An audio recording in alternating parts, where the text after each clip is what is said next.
Selamat siang Pak Andre dan teman-teman semua. Salam sejahtera bagi kita semua. Saya Gregorius Patria Armanto, NIM 191134 030, dan teman saya. Halo, perkenalkan nama saya Leonardo Citra Diningsih dengan NIM 191134 081. Saya Clara Winifrida Putri, NIM 191134 150 dari kelas 3A. Di sini saya akan menjelaskan secara singkat mengenai konsep permainan yang sudah kami rancang. Nah, nama permainannya adalah roda putar sistem rangka manusia. Permainan ini ditujukan untuk kelas 4 SD. Adapun tujuan dari permainan ini, yang pertama adalah anak-anak semakin paham mengenai materi yang disajikan dalam bentuk permainan.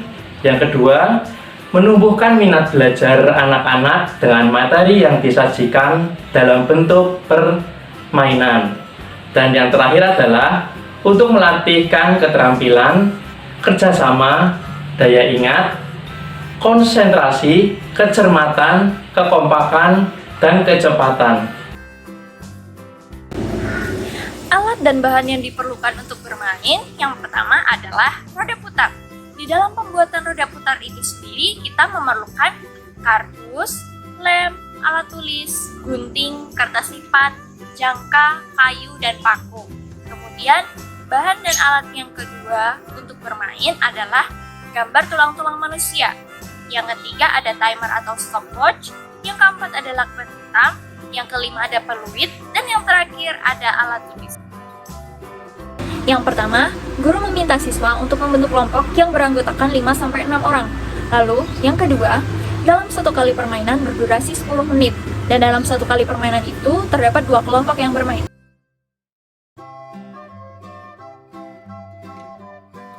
Yang ketiga, setiap kelompok harus mengumpulkan 10 nama tulang yang berbeda dan menuliskan pada lembar worksheet. Yang keempat, guru mempersilahkan kelompok 1 dan kelompok 2 memasuki arena bermain. Setiap kelompok harus berbaris berbanjar. Dan ketika guru sudah meniup peluit juga menyalakan stopwatch, itu menandakan bahwa permainan dimulai.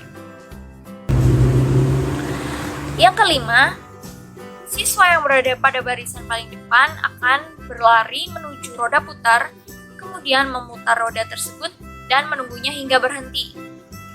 Siswa dapat melihat nama tulang setelah roda itu berhenti. Langkah yang keenam, jika siswa mendapatkan bom atau bonus ketika ia memutar roda putar tersebut, ia harus mengulang hingga ia mendapatkan nama tulang. Lalu, langkah yang ketujuh, siswa diminta untuk berpindah Kamu mendapat tulang di apa meja nak dari tersebut roda sudah putar terdapat tadi? berbagai gambar tulang manusia. Di situ, ia Saya diminta mendapat untuk tulang menunjukkan pipiku. gambar tulang yang sesuai dengan nama yang ia dapatkan pada roda putar, dan dia juga harus menunjukkan pada tubuhnya sendiri. Tulang pipi berada di nomor 5 dalam gambar ini. Betul, tulang pipi benar ada di nomor 5 dalam gambar tersebut.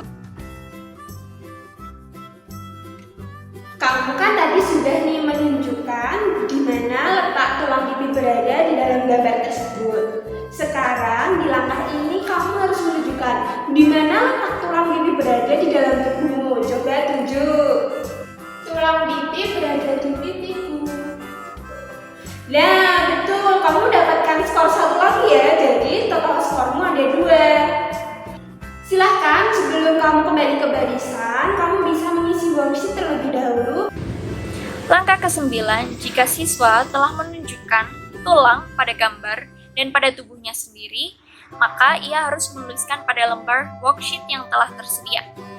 Kemudian, langkah ke-10, siswa diperbolehkan kembali ke kelompoknya, namun dia harus berada pada barisan paling belakang dan memberikan lembar worksheet itu kepada temannya yang berada di barisan kedua di belakang dia saat awal tadi.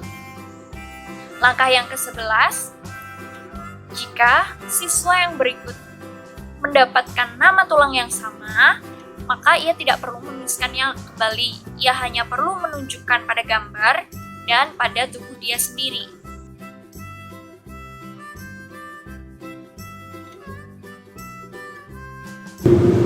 Pada langkah ke-12, jika kelompok berhasil menyelesaikan tugas sebelum 10 menit, mereka boleh berdiskusi dan melengkapi tabel yang kosong.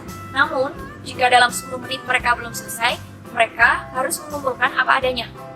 Langkah yang ke-13 adalah setelah waktu permainan habis, mereka harus mengumpulkan worksheet kepada guru. Kemudian, guru akan mengakumulasikan poin yang didapatkan oleh kelompok. Yang ke-14, setelah 2 kelompok bermain, kemudian 2 kelompok lagi akan bermain. Dan yang terakhir, kelompok yang mendapatkan poin paling banyak akan menang dan mendapatkan reward dari guru. Teman-teman melihat video tutorial tadi, semoga teman-teman semakin berminat untuk mempelajari materi sistem perangkap, dan kami mengajak teman-teman semua untuk bermain permainan yang sudah kami susun tadi, namun menggunakan materi yang berbeda. Bebas mau dari mapel apa saja. Jika teman-teman berhasil, tolong beritahu kami.